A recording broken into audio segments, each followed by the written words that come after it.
में चिंता सतावे, गुरु का तुमको ध्यान हो।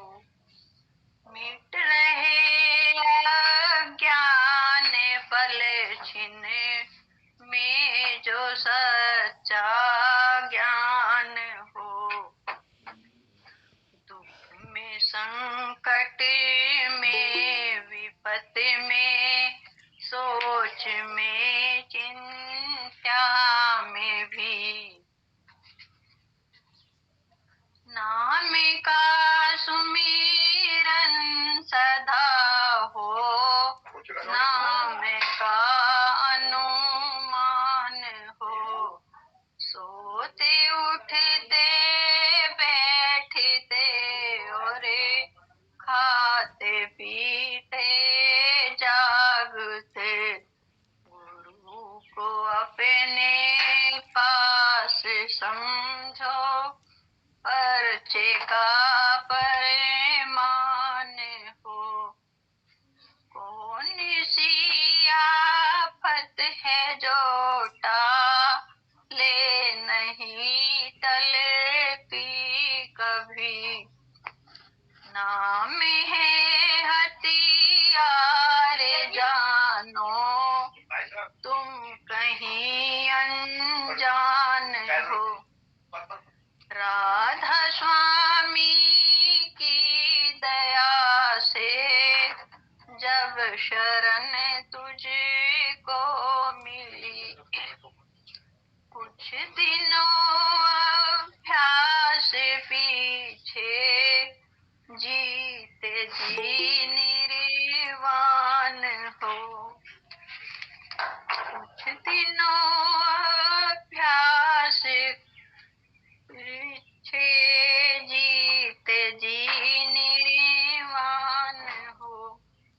जब तुम्हें चिंता सतावे, गुरु का तुमको ध्यान हो।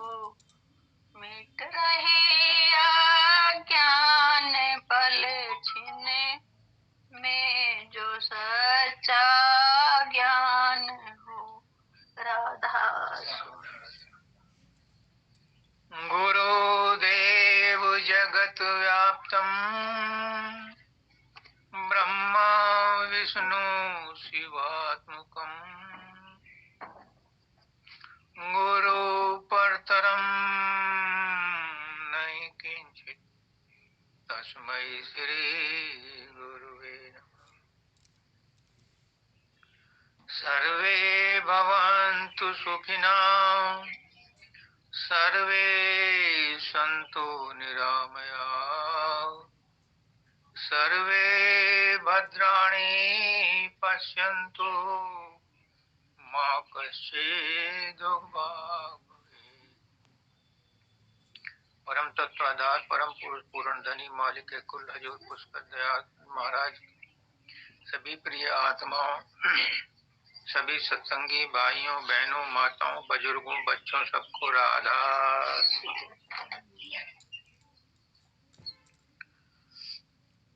आज हम यहाँ पर आचार्य शर्मा त्यागी जी के यहाँ सत्संग देने आए हैं। सत्संग क्या है? ये एक पारिवारिक मिलन है, आत्माओं का आत्माओं से मिलन है। संत मत में तीन चीजें जरूरी हैं: सतगुरु, सत्संग और सतनाम। सतगुरु क्या है? वो परमात्मा जिसने कोटि कोटि ब्रह्मांड बनाए, इस सृष्टि की रचना की, क्योंकि ये तो वही जानता है, लेकिन की उसने क्योंकि हम इसमें आए हुए हैं। कैसे की उसने? उसने कहा मैं एक से अनेक हो जाऊं,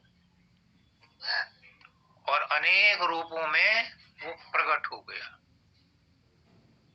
जब उसने रचना की उसके पास कोई रॉ मटेरियल नहीं था,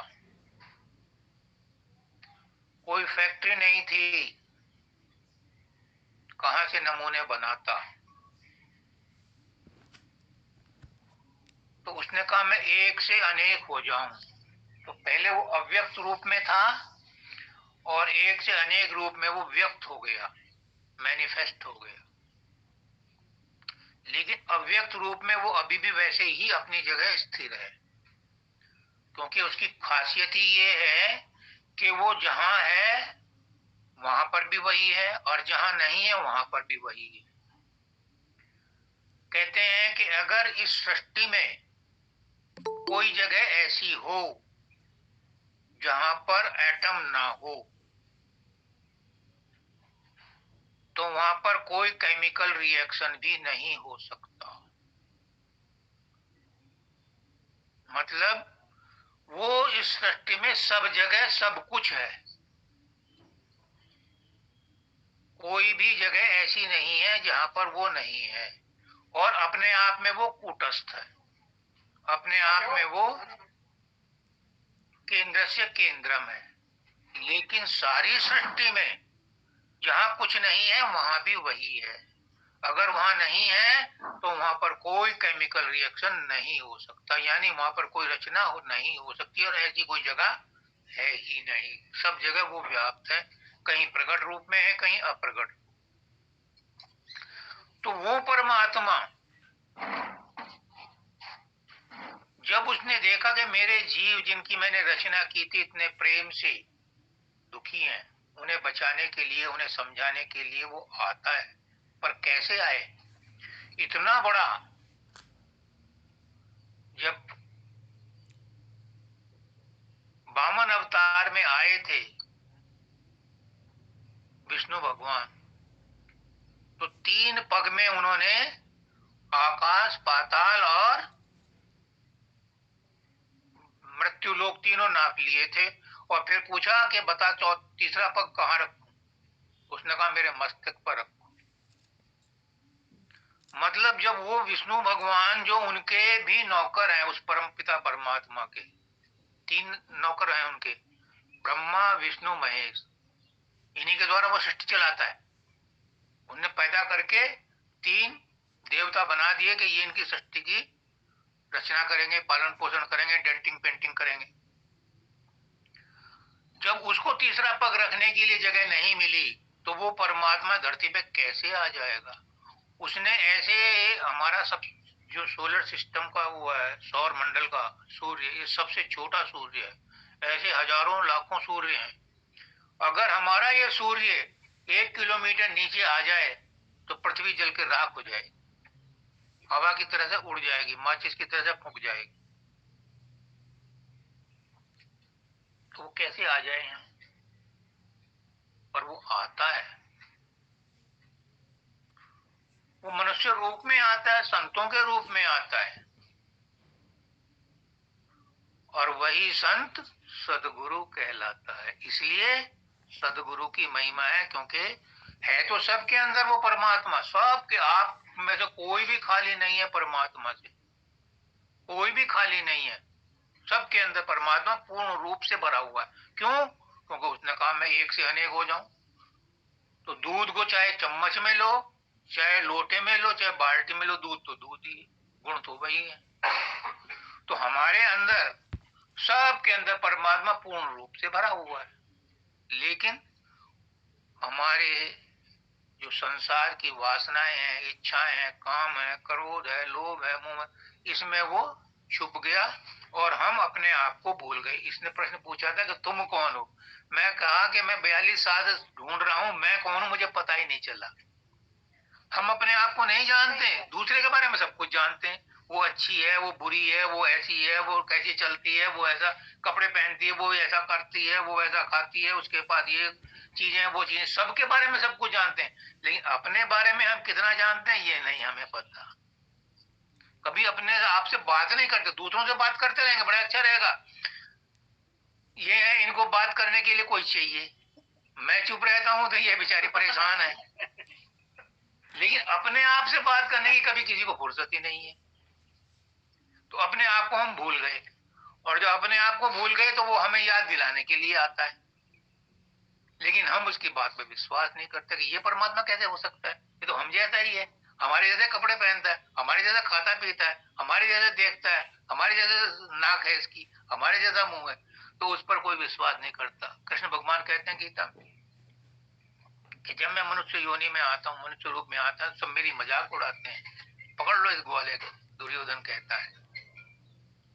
उस पर कोई विश्वास नहीं करता, और ये फैक्ट है। जब तक वो छिपा हुआ है उसकी पूजा करेंगे, जब वो चला जाएगा तो उसकी मजार पर भी जाकर के फूल चढ़ाएंगे, लेकिन जब तक वो जिंदा है उसकी कोई इज्जत नहीं करते। ये दस्तूर है जमाने का। तो हम अपने आप को भूले हुए हैं, अपना नाम पता भूले, जो हमें नाम दे दिया वही नाम से हम प्रसिद्ध हो रहे हैं, जबकि ये नाम तो हजारों लाखों बार बदले जाते हैं। क्या होता है, सतयुग से और अब तक हम ही चले आ रहे हैं इस संसार में, कोई नया आदमी नहीं आया, बस नाम और रूप बदल जाते हैं, एड्रेस बदल जाता है, कभी किसी के घर में, कभी किसी के घर में, कभी कुछ नाम से आ गए, कभी किसी नाम से आ गए। यही सिलसिला चला आ रहा है। इस सिलसिले को तोड़ने के लिए जब वो परमात्मा सदगुरु के रूप में आता है और हमें कुछ बताता है, तो कहते हैं कि पहली जरूरी चीज है कि जिस किसी गुरु पर भी विश्वास करो, ठोक बजा लो, और जब पसंद आ जाए तो उसे फिर अपना लो। शादी करने से पहले लड़की को अच्छी तरह देखभाल लो, लड़के को अच्छी तरह देखभाल, लेकिन एक बार पसंद कर लिया तो फिर शादी करने के बाद उसे निभाओ। ये अच्छी बात नहीं है कि फिर जो है डाइवोर्स और इधर के उसमें चलो, वो परमात्मा को मंजूर नहीं है, लेकिन जिसके जैसे भाग्य हैं उसके साथ वो चलता है। तो पहली बात तो हो गई सदगुरु। सदगुरु क्या है, परमात्मा ही है, आप भी परमात्मा हो। मैं फिर रिपीट करता हूँ, जब गधे का बच्चा गधा होता है, घोड़े का बच्चा घोड़ा होता है, गाय का बच्चा गाय होता है या बैल होता है, बिच्छू का बच्चा बिच्छू होता है, सांप का बच्चा सांप होता है, तो हम किसके बच्चे हैं, परमात्मा के। तो हम क्या हुए, परमात्मा। लेकिन हमने अपने आप को पहचाना नहीं और ना माना। मेरा नाम नीता है, मेरा नाम राजेश है, मेरा नाम सीता है, मेरा नाम, हम इसी के गुलामे में पड़े हुए हैं, जबकि हमारा ये असली नाम नहीं है। असली नाम है हमारा आत्मा, और हमारा बाप है परमात्मा।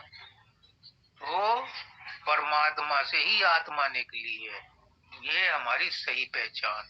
अगर इंसान अपने आप को पहचान ले तो खुद खुदा है, पहचान ले अपने को तो इंसान खुदा है।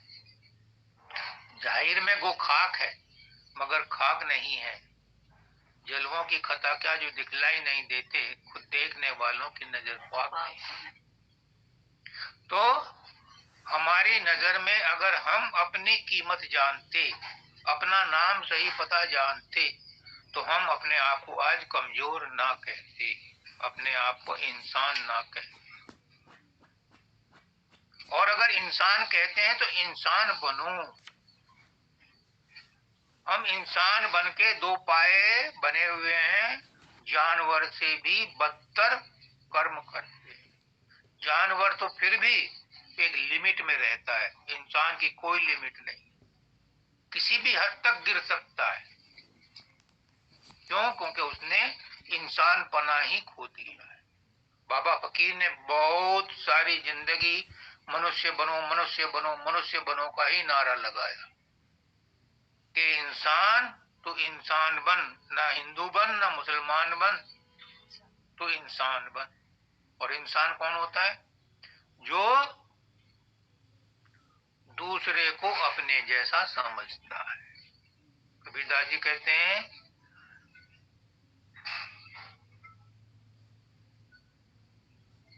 अपना सा जीव सबका जाने ताही मिले अविनाशी। अपना सा जीव सबका जाने, जैसा मुझे कष्ट होता है दूसरे को भी कष्ट होता होगा, तो फिर उसको ऊंच नीच क्यों करते हो, क्यों बुरा कहते हो? बुरा है कौन? परमात्मा ने कोई बुरा नहीं बनाया। परमात्मा ने तो इंसान बनाए, रिश्ते हमने बनाए, बुराइयां भलाइयां हमने की। परमात्मा कहता है कि जो सबसे खराब चीज है वो भी मेरी बनाई हुई है। जितने हिंसक जानवर बनाए वो भी मैंने ही बनाए हैं, उनमें भी मैं उतना ही ज्यादा प्यार करता हूं क्योंकि परमात्मा का बनाया हुआ है। नफरत कौन करता है? नफरत इंसान करता है। जंगली जानवर भी अपने पेट भरने के लिए तो शिकार करते हैं, लेकिन खुशी के लिए, हंसी मजाक के लिए, खेल कूद के लिए कोई शिकार नहीं करता। अपने पेट भरने के लिए शिकार करते हैं, वो अलाउड है। लेकिन इंसान क्या करता है? मौज मस्ती के लिए शिकार करता है, और जानवरों का ही नहीं करता, इंसान का भी करता है। परम दयाल जी कहते हैं किसी का दिल दुखाना उसको मारने जैसा ही है। किसका दिल दुखाया? परमात्मा का ही दिल दुखाया, क्योंकि उसके अंदर परमात्मा है। तो इंसान कौन है? सहे कुशब्द वाद को त्यागे, सहे कुशब्द वाद को त्यागे, छोड़े गर्भ गुमाना, और सत्य नाम ताई को मिली, कहे कबीर हम जान। अगर किसी ने कुछ ऊंच नीच कह दिया तो उसे सहो, सहन करो। क्यों? वो भी जानबूझ करके आपको गाली नहीं दे रहा, या उसने भी आपको चोट पहुंचाई जानबूझ के नहीं, उसके कर्म ही ऐसे, उससे करवाया ही ऐसा जा रहा है। आपने उसके प्रति विरोध प्रकट कर दिया, प्रतिक्रिया प्रकट कर दी, तो आपका कर्म बन गया। आप हमेशा गुस्से में, नफरत में, ईर्ष्या में, द्वेष में किसी का बुरा चाहते हो। कई बार भावना पैदा होती है कि उसका ये हो जाए, उसका वो नुकसान हो जाए, उसका नुकसान तो तब होगा जब उसके भाग्य में ऐसा लिखा होगा। लेकिन तुम्हारा नुकसान पहले हो गया क्योंकि तुमने अपना मन गंदा कर लिया। सोचो मेरी बात। हमारा नुकसान हो गया क्योंकि हमारा मन गंदा हो गया, उसका बुराई सोचकर। उसका बुरा तो तब होगा जब उसके भाग्य में होगा। हमारे गांव में कहते हैं कि कौवों के चाहने से अगर बैल मरने लगे तो किसान के जो वो हल है दिवालों से लग जाए। तो उनके चाहने से, हमारे चाहने से किसी का बुरा हो या ना हो, हमारा बुरा पहले हो गया। उसका बुरा तो तब होगा जब उसके भाग्य में ऐसा होगा, लेकिन हमारा बुरा होगा क्योंकि हमने अपना मन गंदा कर लिया। हमारे मन में गलत ख्याल आया तो हमारा मन गंदा हो गया। ख्यालों से ही मन गंदा होता है और ख्यालों से ही मन अच्छा होता है। अब तक हमने ख्याल करते करते अपने आप को पापी बना लिया। तो बाबा फकीर कहते हैं कि अब अपने आप को अच्छे विचारों से पुष्ट करते करते पुण्य आत्मा बन जाओ। विचारों से तो बने, और विचारों की एक शक्ति और है, जो जिसका विचार होता है वैसा कर्म बन जाता है।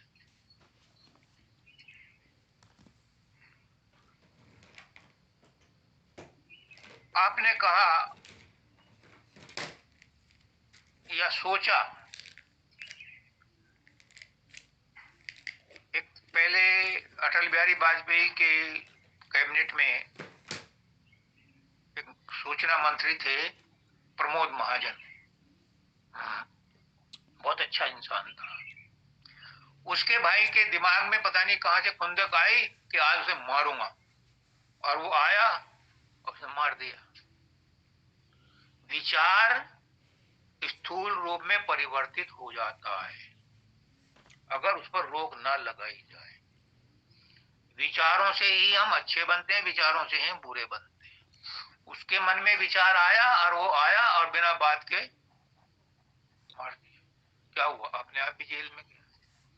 उसका तो समय आ गया था, चलो वो मर गया, लेकिन अपना तो उसने बुरा खुद जानबूझ के कर लिया। मरने वाले तो छूट जाते हैं, मरने वाले तो छूट जाते हैं। हाँ, तो पहली बात तो हो गई कि सतगुरु, सदगुरु ये शिक्षा देता है, सदगुरु ये बताता है। सदगुरु कोई भगवान नहीं है, लेकिन भगवान से जुड़ा हुआ है। कोई संत महात्मा ये नहीं कहता कि मैं खुदा हूं, लेकिन वो खुदा से जुदा नहीं है, क्योंकि वो खुदा से जुड़ा हुआ है। तो सदगुरु क्या कहता है? वो कहता है कि किसी के प्रति द्वेष मत रखो, हमेशा सबके प्रति सद्भावना रखो, जो बुरा कहता है उसका भी भला चाहो। क्राइस्ट कहता है, ईसा मसीह, अगर कोई एक गाल पर थप्पड़ मारे तो दूसरा भी सामने रख दो। आप कहेंगे ये तो बड़ी अटपटी बात है। हाँ, अटपटी बात है। ऐसा आजकल जमाने में नहीं चलता कि किसी ने हमें मारा और हम दूसरा गाल भी सामने कर दें। लेकिन लेकिन सोचो, अगर तुम्हें ये पता चले कि वो मारने वाली मेरी माँ है, जिसने थप्पड़ मारा वो मेरी माँ है, तो क्या उसका विरोध करोगे? नहीं। फिर कहोगे माँ एक और माँ है। और तुम्हें ये पता चले कि वो भगवान ने मारा है, फिर तो तुम जरूर कहोगे कि एक ही तरफ क्यों मारा, इधर में मारो ना, दोनों तरफ मेरा बैलेंस बराबर हो।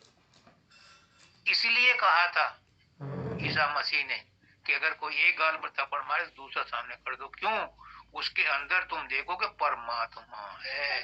तो परमात्मा ने एक गाल पर मारा है तो आप कहोगे महाराज जी इधर भी मार दो। इसलिए कहते हैं कि हर एक का भला चाहो, हर एक के अंदर उस परमात्मा को देखो। क्यों? क्योंकि वो तो है। उसने तो कहा मैं एक से अनेक हो जाऊं, तो हर एक में अंदर है, लेकिन हम नहीं देखते, अपने अंदर नहीं देखते। चलो दूसरे के अंदर देख लो, दूसरे के अंदर नहीं देखते तो अपने अंदर देख लो, लेकिन कैसे देखोगे? ये तरकीब सतगुरु बताता है। इसलिए सतगुरु की इम्पोर्टेंस नंबर 1। नंबर 2, सदगुरु सत्संग। सदगुरु कहां बताता है ये बात? सदगुरु बताता है सत्संग में। इसलिए सत्संग जरूरी है। टीचर बताता है क्लास में, इसलिए क्लास अटेंड करना जरूरी है। नहीं, लिखा हुआ ज्ञान तो किताबों में भी है लेकिन वो किताबी ज्ञान समझ में तब आता है जब टीचर क्लास में बताता है या ब्लैक बोर्ड पर सॉल्व करके बताता है। बिना उसके समझ में बात नहीं आती। तो सदगुरु हो गया, सत्संग हो गया, अब आता है सतनाम। सतनाम क्या है? कोई सा भी नाम उसको सच मान लो, वही सतनाम। कोई जरूरी नहीं है मैं जिस यूनिवर्सिटी में पढ़ता हूं मैं तो उसी यूनिवर्सिटी की बात बताऊंगा। मैं तो कहूंगा राधा नाम सतनाम है। लेकिन जितने भी नाम है हमारी प्रार्थना में आता है, नहीं रूप कोई है सब रूप तेरे, नहीं कोई नाम है सब नाम तेरे। सारे ही नाम और रूप उसके हैं और उसका कोई नाम और रूप नहीं। से जो भी नाम आपको अच्छा लगे उसी का मान लो, वही सतनाम है। लेकिन वो गुरु के द्वारा बताया गया हो तब। कैसे? एक राजा था,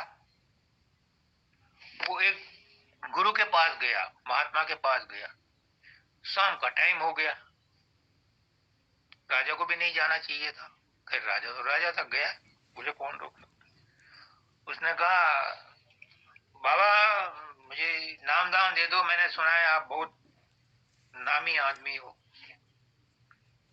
तो बाबा ने भी कहा कि राजन राम नाम जपा करो। राजा ने कहा इन्हें मुझे टाल दिया। राम नाम तो सभी जपते, राम नाम तो सभी कहते हैं, गांव में राम राम जी राम राम जी राम राम जी चलता ही है, ये भी कोई नाम हुआ? इसने राजा हो करके भी मुझे जो है तवज्जो नहीं दी। तो बाबा ने कहा कि राजन अभी आप जाओ, शाम का टाइम हो गया है, आपको जाने में भी टाइम लगेगा, मैं आऊंगा आपके दरबार में और तब इस बात का फैसला होगा। तो राजा चला गया। महीने 2 महीने बाद वो फकीर राजा के दरबार में गया। में जाते ही कि इसको पकड़ लो, इसको कैद कर लो राजा को, कोई असर नहीं हुआ। फिर वो राजा के सिंहासन के पास पहुंचा अंदर, तो उन्होंने कहा सिपाहियों इस राजा को गिरफ्तार कर लो। अब मंत्री को भी गुस्सा आया और राजा को भी गुस्सा आया, उसने कहा कि सिपाही को गिरफ्तार कर लो, नहीं इसको बाबा को गिरफ्तार कर लो। एक कहने में बाबा गिरफ्तार हो गया। बाबा ने कहा राजन, मैंने 3 बार आपको गिरफ्तार करने के लिए वही शब्द बोले थे जो आपने बोले, लेकिन मेरे शब्दों का असर इन सिपाहियों पर नहीं हुआ और आपके एक शब्द, एक बार के कहने से ही मुझे गिरफ्तार कर लिया। तो बाबा बोले कि तुम समझे नहीं अभी इसका मतलब। जो मैंने तुम्हें नाम दिया था वो मेरा अधिकार था, मैं अधिकारी था और उस नाम के जपने से तुम्हें उसका फायदा होता। जैसे कि तुम इस समय अधिकार में हो गिरफ्तार का ऑर्डर देने के लिए, तो तुम्हारे एक ही बार के कहने से उस पर अमल हो गया। ऐसे ही वो शब्द मेरा था, मैं उसका अधिकारी था, मैंने उसको कमाया था। मेरे अधिकार में अगर तुम नाम जपते तो उसका तुम्हें फायदा हो। तो वो है नाम। वैसे तो कहते हैं नाम रहे चौथे पद माई, वो चौथा पद का नाम कौन सा है? वो नाम आप लोगों की अभी समझ में नहीं आएगा। अभी आप वर्णात्मक नाम पर ध्यान दो कि जो नाम गुरु कहता है, जो नाम वो देता है, उस नाम के जाप करने से तुम्हारा मन निर्मल होगा, शांत होगा, शुद्ध होगा। फिर क्या होगा? जब मन निर्मल होगा, शांत होगा, शुद्ध होगा, अभी मन विचलित है, अभी मन में तरह तरह की वासनाएं हैं, काम है, क्रोध है, लोभ है, मोह है, अहंकार है, ईर्ष्या है, द्वेष है। अभी वो चंचल है, स्थिर नहीं है, अभी वो नाम का जाप नहीं कर सकता। लेकिन गुरु के आशीर्वाद से, गुरु की दया मेहर से जब आप उस पर चलते हो, अमल करते हो, तो क्या होता है? मन धीरे धीरे धीरे धीरे निर्मल होना शुरू होता है। अब जब निर्मल होता है तो उसमें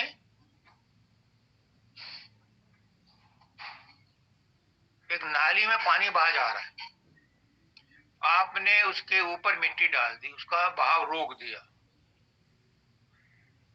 अगर पानी का बहाव पीछे से तेज है तो वो उस मिट्टी को हटाएगा, ओवरफ्लो करेगा।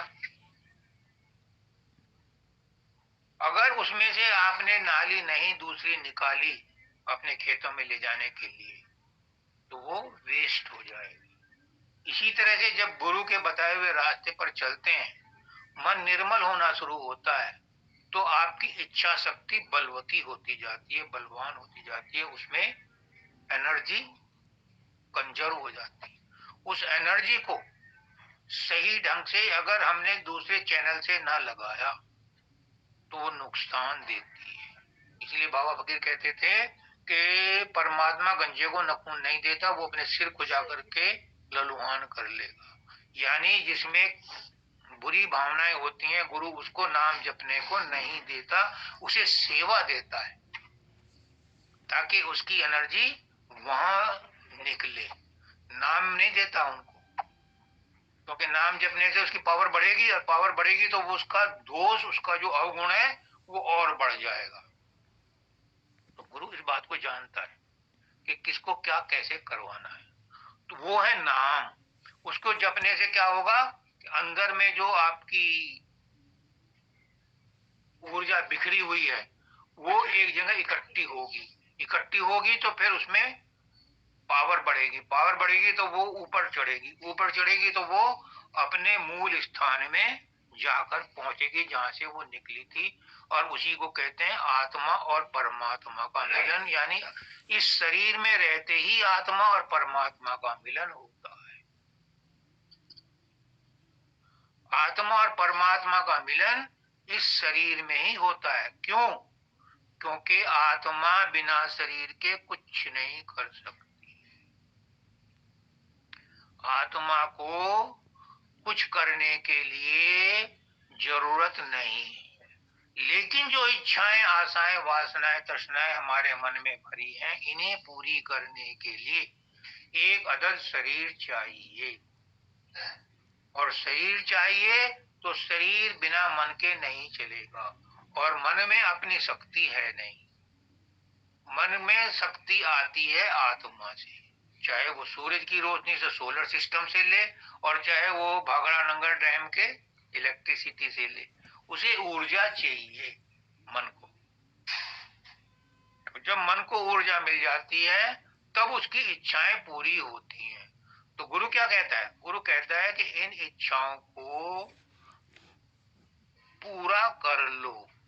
लेकिन अगर किसी का मन इन इच्छाओं से ऊब गया है, संसार में रहते रहते हम थक गए हैं, तो एक ऐसी जगह भी है जहां जाकर के आपको थकान नहीं होगी, जहां जाकर के आपको वापस नहीं आना है। पुष्करनाथ जी कहते हैं कि हर आदमी को मरने से डर लगता है, हर आदमी को मरने से डर लगता है। जानवरों को भी लगता है, अपनी रक्षा के लिए वो भागे फिरते हैं। मनुष्य को क्यों डर लगता है? क्योंकि अज्ञान के कारण जो संसार में रिश्ते नाते हैं, जो धन संपत्ति है, ये छूट जाएगी, इसलिए डर लगता है कि इनका क्या होगा। जबकि ये उसकी है ही नहीं, ये तो किसी और की हैं। और हमारे जाने के, अपनी आंखों से देख लो, जिसके घर में मौत नहीं हुई, कौन कौन है जिसके घर में मौत नहीं? सबके घर में हुई। तो क्या उनका काम रुक गया? क्या उनके बच्चे नहीं पढ़े? क्या उनकी पढ़ाई नहीं हुई? क्या उनके नौकरी नहीं लगी? क्या उनका घर नहीं चला? सबका चला। तो हम जो कहते हैं कि मेरे बाद इन बच्चों का क्या होगा, ये बेकार का डर है। लेकिन अगर आपको मृत्यु से डर है तो आप जन्म ही मत लो, और जन्म नहीं लोगे तो मरने का डर भी नहीं करेगा। लेकिन आप कहोगे कि जन्म लेना और मरना हमारे हाथ में नहीं है। हाँ, हाथ में नहीं है, लेकिन एक तरकीब है, गुरु जानता है कि तुम्हारा अगला जन्म ना हो। ये गुरु बता सकता है कि अगला जन्म ना हो, और अगला जन्म नहीं होगा तो फिर मृत्यु भी नहीं होगी। लेकिन उसको जानने के लिए बहुत कम लोग इंटरेस्टेड हो। लाखों में नहीं, करोड़ों में कोई एक होता है कि जी मुझे ऐसी तरकीब बता दो कि मेरा अगला जन्म ना हो। सब चाहते हैं कि मुझे अगला जन्म मिले और मैं राजा बनूं, मैं ये बनूं, मैं वो बनूं। तो गुरु कहता है, पुष्करनाथ जी कहते हैं, राजा तो बन जाओगे, लेकिन तुमने इच्छा की है, इसका दंड भी मिलेगा। गुरु तो बन जाओगे, गुरु बनने की इच्छा है तो। बाबा फकीर कहते थे, मैं गुरुभाई पे पेशाब की धार भी नहीं, मुझे गुरुभाई पसंद नहीं, मैंने गुरु का काम किया, गुरु नहीं बना। शब्दानंद जी भी यही कहते थे। तो गुरु कभी गुरुभाई के पीछे नहीं भागता, गुरु अपना काम पूरा करता है। उसका क्या काम है कि जो ज्ञान उसे मिला है वो ज्ञान दूसरों को देता है। और वो ज्ञान क्या है कि तुम अपना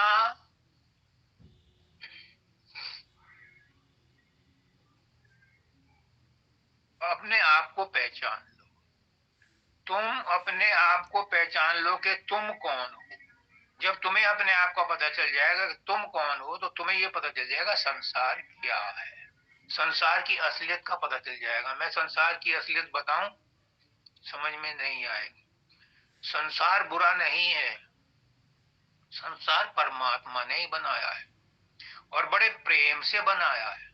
संसार की हर चीज बड़े प्रेम से बनाई गई है।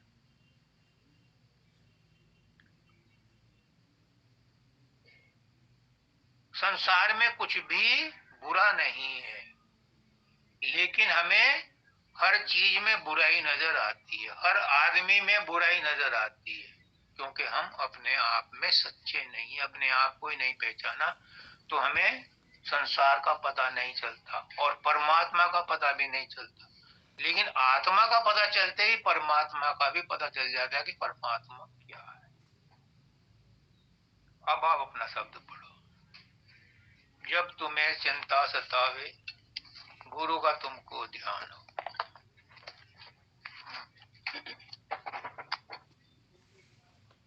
अंदर आओ, सब अंदर बैठो। बैठो, दे दो कुछ ना, बैठो।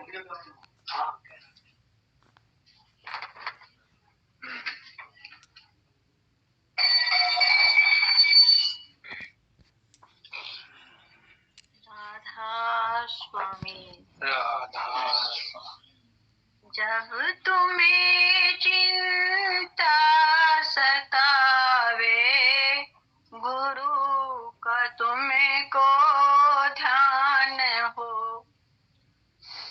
जब भी कोई चिंता हो, किसी भी किस्म की हो, चाहे एग्जाम की हो, चाहे बीमारी की हो, चाहे मम्मी पापा की हो, चाहे बेटे बेटी की हो, किसी भी तरह की कोई चिंता सतावे, कुछ भी चिंता सतावे। जब मैं छोटा था तो अपने पिताजी के लिए दोपहर का खाना लेकर के पास के गांव में जाता था। वो वहां नौकरी करते थे चक्की पर। तो रास्ते में जैसे आजकल गन्नों के खेत हैं तो बड़ा डर लगता था। छोटा सा बच्चा था, मैं 2-2.5 साल का ही था, 3 साल का। तो मेरी माँ ने कहा कि तू गायत्री मंत्र का जाप करता जाएगा। तो जब तुम्हें चिंता सतावे गुरु का तुमको ध्यान हो, कोई से भी गुरु का नाम, किसी भी परमात्मा का नाम, चाहे गायत्री मंत्र का ही नाम लो, तो तुम्हारा ध्यान उधर लग जाएगा और डर से हट जाएगा, चिंता खत्म हो जाएगी। उस नाम ने चिंता नहीं हटाई, परमात्मा नहीं आया, तुम्हारा ध्यान बट गया। चिंता से तुम्हारा ध्यान उस शब्द के गुनगुनाने में लग गया, उस गायत्री मंत्र को पढ़ने में लग गया। परिस्थितियां वही हैं, खेत वही है जहां से निकल के जाना है, लेकिन वो मन जो है भगवान के सुमरन में लग गया तो उसे चिंता नहीं रही, डर नहीं। ये फायदा होता है, अटेंशन डाइवर्ट हो गई। सारी चिंताएं मन में आती हैं, डर मन में आता है, और अगर उसे हमने एंटरटेन किया तो घबराहट भी होगी, पल्पिटेशन होगा, ब्लड प्रेशर बढ़ जाएगा। और जो गंभीर बीमारियां हैं वो भी मन के तनाव में रहने से ही आती हैं। ज्यादा देर कंटिन्यू किया अगर मन में तनाव, तो बड़ी बड़ी बीमारियां पैदा हो जाती। तो इसको जब भी तुम्हारा दिमाग में परेशानी हो तभी परमात्मा का नाम लेना। गुरु क्या है, मैंने बोला ना, परमात्मा ही है। तो गुरु का ध्यान हो, परमात्मा का ध्यान, जब भी चिंता सतावे।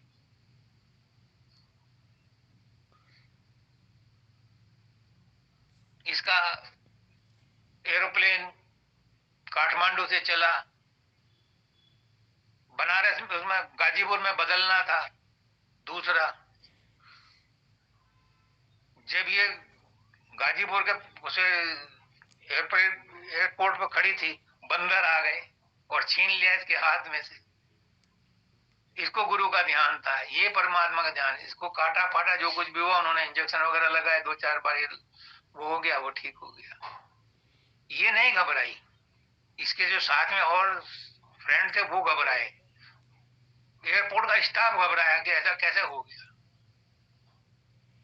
तो जिसके साथ परमात्मा का ध्यान है, जिसने परमात्मा को ध्यान में रखा हुआ है, उसके साथ कभी घटनाएं तो घटेंगी, घटनाएं नहीं हटेंगी, घटनाएं तो घटेंगी, लेकिन उसका नुकसान नहीं होगा, उसका ध्यान बट जाएगा। जब तुम्हें चिंता सतावे गुरु का तुमको ध्यान हो, मिट रहे अज्ञान पल में जो सच्चा ज्ञान हो। अज्ञान ज्ञान से ही मुटता है। अज्ञान क्या है? अज्ञान ये है कि हम कमजोर हैं, अज्ञान ये है कि हम शरीर हैं, अज्ञान ये है कि हम मन हैं, हम दुखी हैं। हमारे ब्रेन में,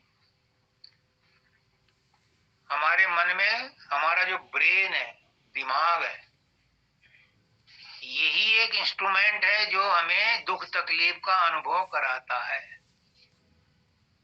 अगर ब्रेन ना हो तो दुख तकलीफ भी नहीं होगी। महाराज जी का पोता था, हाँ जी। 18 साल तक ब्रेन डेड था, उसे पता ही नहीं, न चलता था, न फिरता था, न देखता था, न सुनता था, न कुछ बोलता था, कुछ नहीं करता था। उसे कोई दुख तकलीफ नहीं थी। दुख तकलीफ उन लोगों को थी जो उसकी सेवा में लगे हुए थे। उसको कोई दुख तकलीफ नहीं थी क्योंकि उसका ब्रेन ही नहीं था। तो मैं ये नहीं कह रहा कि सब ब्रेन लेस हो जाओ। इस ब्रेन में दो पार्ट हैं, एक राइट, एक लेफ्ट। राइट वाला परमात्मा की तरफ लगा हुआ है और लेफ्ट वाला संसार की तरफ लगा हुआ है। अगर संसार में जो दिमाग लगा हुआ है लेफ्ट वाला, ग्रे कलर का, उसको बढ़ाओगे तो चिंताएं बढ़ेंगी, मुसीबतें बढ़ेंगी, परेशानियां बढ़ेंगी, धन दौलत भी आएगी। लेकिन जो राइट वाला है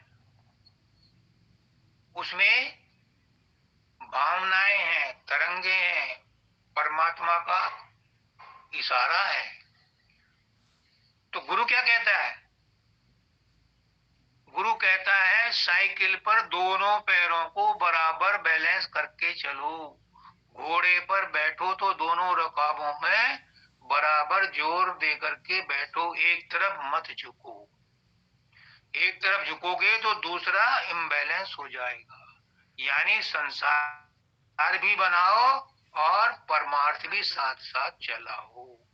एक समय आएगा कि जब तुम्हारा संसार सब तरह से बन जाएगा, फिर परमात्मा कहता है कि अब संसार की तरफ तवज्जो कम कर और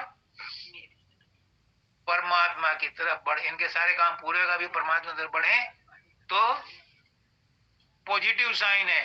तुम लोग अभी घर गृहस्थी वाले हो, तुम लोग अगर परमात्मा की तरफ घर गृहस्थी को छोड़ करके चलोगे तो अच्छा नहीं है। वो कहते हैं कि जिसका गृहस्थ जीवन सफल नहीं हुआ उसका परमार्थ भी नहीं बन सकता। इसलिए पानी लिए गिलास, स्वार्थ और परमार्थ दोनों साथ साथ लेकर के चलने हैं। तो राइट माइंड और लेफ्ट माइंड को दोनों को बैलेंस करके चलना है। सबसे ज्यादा नजदीक है, हमारी सांस परमात्मा से ही आ रही है। यानी ये समझो कि परमात्मा ही सांस ले रहा है। तो फिर हर मुसीबत में अगर परमात्मा को याद किया तो हमने परमात्मा पर कौन सा एहसान किया। ये सब तो वही है जो करवा रहा है। इसलिए उस सच्चाई को मानने में हमारा क्या जाता है। मानो वो हमारे साथ है, ये समझो कि वही मेरे साथ रहता है, वही खाता है, वही पीता है, वही सोता है, वही जागता है। जाते में भी, खोते में भी, साथ सब में रखो अपने साथ क्योंकि असल में वही है। अपने आप को, अपने मन को ये समझाना है कि मैं वही हूं, तो हमारी परेशानी दूर हो जाएगी।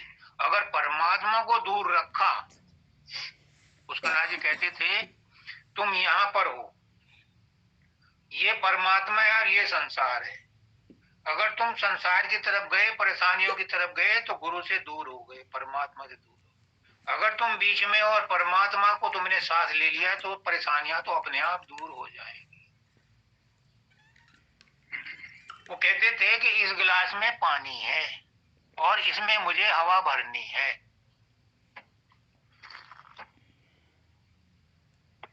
तो वो कहते थे कि हवा भरने की जरूरत नहीं है, तुम पानी निकाल दो, हवा तो अपने आप भर जाएगी। तुम परमात्मा के नजदीक आ जाओ तो संसार तो अपने आप ही दूर होना शुरू हो जाएगा। हर मुसीबत की दवा है ये। इतनी सारी इन्होंने बातें बताई, इसके बाद भी कोई और परिस्थिति हो उसमें भी परमात्मा को याद रखो, तो हमारी परेशानियां वहां नहीं रहेंगी। परेशानियां रहेंगी, परिस्थितियां रहेंगी, लेकिन उनका एहसास नहीं होगा।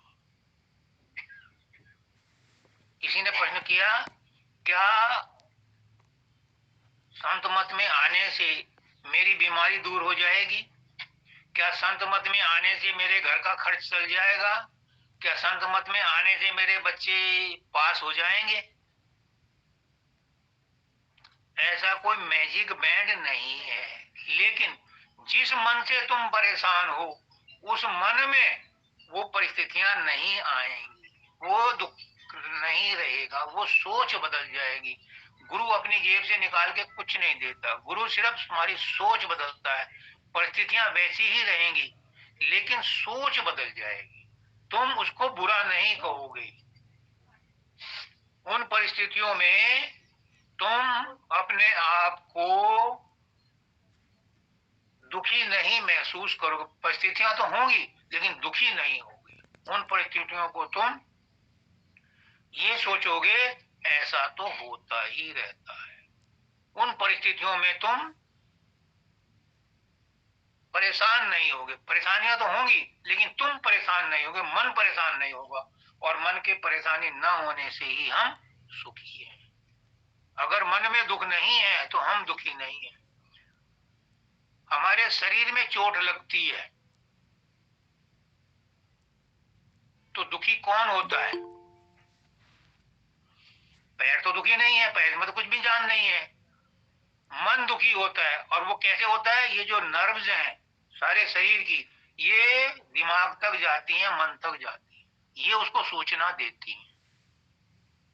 लेकिन लेकिन एक बहुत बड़ा, अगर डॉक्टर यहाँ या शरीर में कहीं भी क्लोरोफॉर्म सुंघा दे तो दर्द मन तक भी नहीं जाएगा। क्यों? क्यों नहीं जाएगा?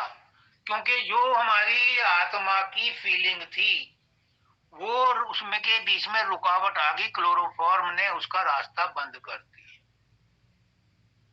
फिर हमें चोट लगते हुए भी, पैर डॉक्टर काट रहा है, ऑपरेशन में क्या करता है? वो अंग काटता है, हमें दुख नहीं होता, क्योंकि वहां अनेस्थीसिया का असर है। अनेस्थीसिया ने क्या किया? जो हमारा उस फीलिंग से कनेक्शन जुड़ा हुआ था उसको अलग कर दिया। और यही काम गुरु कहता है कि जब तुम समाधि ध्यान में जाते हो तो तुम इस शरीर के फीलिंग से ऊपर उड़ जाते हो। बाबा फकीर ये कहते हैं कि शारीरिक बोधभान से, मानसिक बोधभानों से ऊपर उठो। जब हम ऊपर जाते हैं तो वो कहते हैं एक दिन कि मेरे पैर में बहुत दर्द था या कमर में बहुत दर्द था, मैंने सुमरन ध्यान किया, नहीं गया। मैंने गुरु का रूप बनाया, नहीं गया। मैं शब्द में चला गया। और फिर जब मैं शब्द से 2 घंटे बाद उठा तो कोई दर्द नहीं था। वो कहते कहाँ गया वो दर्द? दर्द तो था, फीलिंग नहीं थी। क्योंकि जैसे डॉक्टर एनेस्थीसिया दे देता है, क्लोरोफॉर्म सुंघा देता है, वैसे ही मैं शब्द में चला गया तो वो फीलिंग से ऊपर चला गया। वहां मुझे फीलिंग नहीं थी, शरीर में तो एज इट इज रहेगा। बस यही काम है इस शब्द का। इस शब्द में सारी चीजें बताई हैं। इसमें यही है कि जब तुम भगवान से जुड़ जाते हो, परिस्थितियां तो वही रहती हैं, लेकिन फीलिंग बदल जाती है, क्योंकि तुम उस अवस्था में हो ही नहीं जहां पर के दुख दर्द महसूस हो रहा था। नेक्स्ट पढ़ो।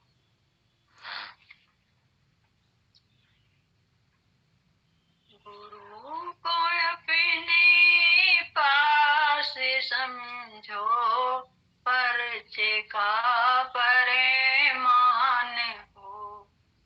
ओ निसिया फंसे जोटा, ये नहीं टलती कभी।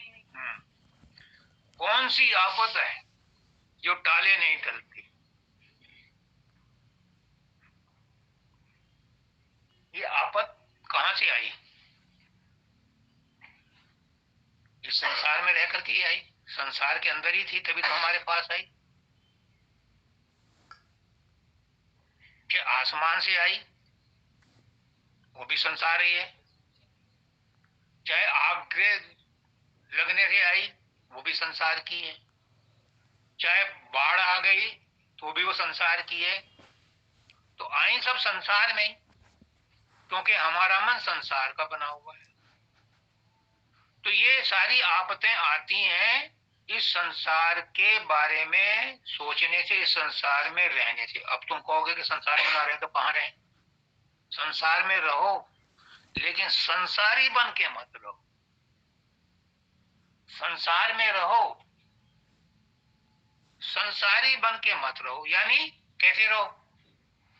जैसे जल में मुर्गा भी रहती है, संसार में रहती है, जल में रहती है, पर जल की नहीं होके रहती। जब उड़ती है सूखे पंखों से उड़ती है। ऐसे क्या होता है, जब इंसान गुरु के कहने में चलता है या संत अपने आप में अपनी अवस्था में होता है। बाबा फकीर कहते हैं मैं भी 24 घंटे अपनी अवस्था में नहीं रहता, मुझे भी टट्टी पेशाब के लिए, हरकत के लिए संसार में आना पड़ता है, तो मुझे वो तकलीफ दोबारा से महसूस होने लगती है। लेकिन जब उस अवस्था में होता हूँ तो मुझे वो चीज महसूस नहीं होती, वो तकलीफ महसूस नहीं होती। क्यों? क्योंकि उस समय मैं लाभ हानि, मान अपमान, जन्म मृत्यु, इन सबसे ऊपर उठा रहता हूँ। जब उनसे ऊपर उठ जाता है तो शरीर के बोधभान से, मन के बोधभानों से, वो आत्मा के बोधभानों से ऊपर रहता है। उस अवस्था में रहता हुआ उसको कोई तकलीफ नहीं। संसार में है, जिंदा है, शरीर में है, लेकिन वो उन चीजों से ऊपर है, उन बीमारियों से ऊपर है। उसको परवाह नहीं है, वो इन चीजों की परवाह नहीं करता। कई बार हम शिकायत करते हैं, लेकिन गुरु नहीं शिकायत करता। गुरु कहता है जो हो रहा है उसकी मौत से हो रहा है, जिसने चोट दी है वो भी उसकी मौत से आई है। जो भी हो रहा है सब ठीक हो रहा है, क्योंकि इसी से मेरे कर्म कटने हैं। जब ऐसी अवस्था आ जाती है, ऐसी सोच बदल जाती है, तो उसके साथ फिर कुछ भी होता रहो उसे फर्क नहीं पड़ता। लेकिन ये किन के लिए है? जो उस अवस्था में आते हैं, चौथी अवस्था। अभी संसार वालों के लिए क्या है? संसार वालों के लिए है शुभ संकल्पम अस्तु। बाबा फकीर का दिन है आज, उनका यही नारा है, शुभ संकल्पम अस्तु। हे मनुष्य, तू मनुष्य बन। तो दो ही बातें आज मेन नोट करने की हैं कि शुभ संकल्पम अस्तु।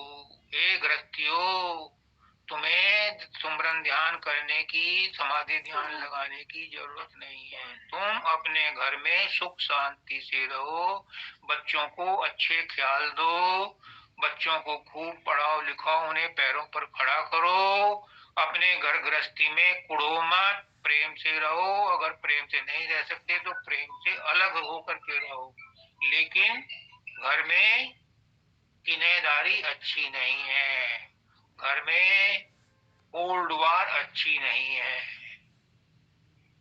प्रेम से रहो, क्योंकि परमात्मा प्रेम है।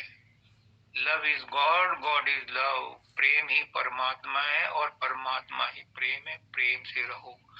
प्रेम में रहने वाले के लिए जरूरी है ये सोचना कि दूसरा प्रेम करे या ना करे, ये सौदेबाजी नहीं है। मैं प्रेम करूंगी तो प्रेम करूंगी चाहे कुछ भी हो जाए। प्रेम एक तरफा सौदा है, प्रेम देने का सौदा है, प्रेम मिट जाने का सौदा है, और मिट जाने में लाभ हानि नहीं देखी।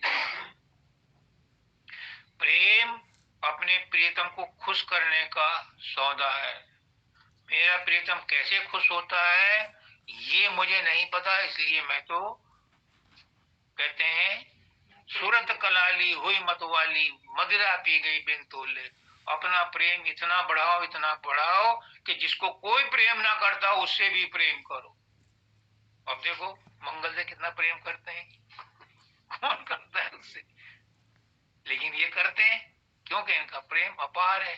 प्रेम में कोई भी जात पात नहीं होती, कोई भी ऊंच नीच नहीं होती। प्रेम सिर्फ प्रेम है। अगर प्रेम ना हो तो बोतलों के ऊपर भी नाम लिखे जाएंगे, खून की बोतलें जो रखी होती हैं हॉस्पिटल में, कि ये हिंदू का खून है, ये मुसलमान का। ऐसा नहीं होता। इसलिए प्रेम है तो प्रेम है, प्रेम के अलावा और कुछ नहीं है। 2.5 अक्षर का जरूर है, लेकिन है बड़ा कीमती है और ये बाजार में नहीं मिलता। ये जिसको मिलता है उसके अंदर से ही भावना पैदा होती है और ये परमात्मा ही जिसको प्रेम करना चाहता है वो करता है। गुरु अपना प्रेम बांटता है तब हमारे अंदर प्रेम पैदा होता है, वरना हमारा प्रेम तो पहले से ही सूख गया, संसार में बह गया, खत्म हो गया। दूसरी बात है कि हर एक का शुभ संकल्प रखो। हे परमात्मा सबका भला कर। मैंने भी शुरू में यही प्रार्थना की थी, सर्वे भवन्तु सुखिना सर्वे सन्तु निरामया सर्वे भद्राणि पश्यन्तु मां कश्चित् दुःखभाग्। हे परमात्मा सबको सुखी रख, सबको खुश रख, सबको सद्बुद्धि दे, सबको सद्ज्ञान दे, सबका सब तरह से भला कर, सब निरोग रहे। कोई रहे या न रहे तुम्हारा भला हो जाएगा, क्योंकि तुमने सबके लिए शुभ संकल्प किया है, शुभ भावनाएं रखी है। किसी का भला हो या ना हो वो उसका मुकद्दर है, लेकिन तुम्हारा भला हो जाएगा क्योंकि तुम्हारे मन में शुभ संकल्प पैदा हो गया है। तो ये है आज के सत्संग का निचोड़। लास्ट में क्या है? नाम है हथियार जानो, तुम कहीं अनजान हो। राधा स्वामी की दया से जब शरण तुझे को मिली, कुछ दिनों अभ्यास पीछे जीत जी निर्वाण हो। ये अवस्था आएगी, थोड़ा समय चाहिए, थोड़ा अभ्यास करना पड़ेगा। पुष्कनाथ जी कहते हैं गुरु तो सब कुछ कर रहा है, परमात्मा तो कर रहा है, करता रहता है, क्योंकि हम सब उसके बच्चे हैं। लेकिन कुछ तो तुम्हें भी करना पड़ेगा। माँ को तो ख्याल है, बच्चे के अंदर पैदाइशी एक इंस्टिंक्ट है कि जब भूख लगती है वो रो देता है। माँ वैसे भी बिना रोए भी मुझे दूध पिलाती है, लेकिन जब रोता है तो वो जरूर उसके पास भागी चली आती है और दूध पिलाती है। तो परमात्मा तो सबको देखभाल करता है, लेकिन उसकी ज्यादा करता है कि जो रो करके बुलाता है परमात्मा।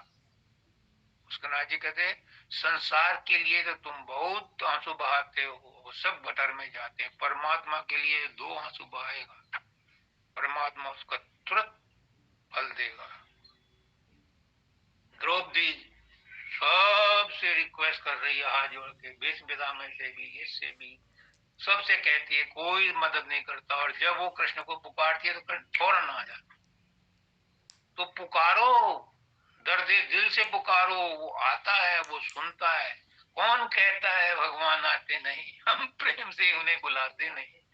बुलाओ, वो आएगा। क्यों? कहां से आएगा? कहीं से नहीं चल के आएगा, यहीं बैठा है। बस यहाँ तड़प पैदा हो और यहाँ से फटाक से वो आ जाता है, उसे देर नहीं लगती आने। पर हमारी पुकार में इतनी तड़प नहीं है कि उसे बुलाया जा सके।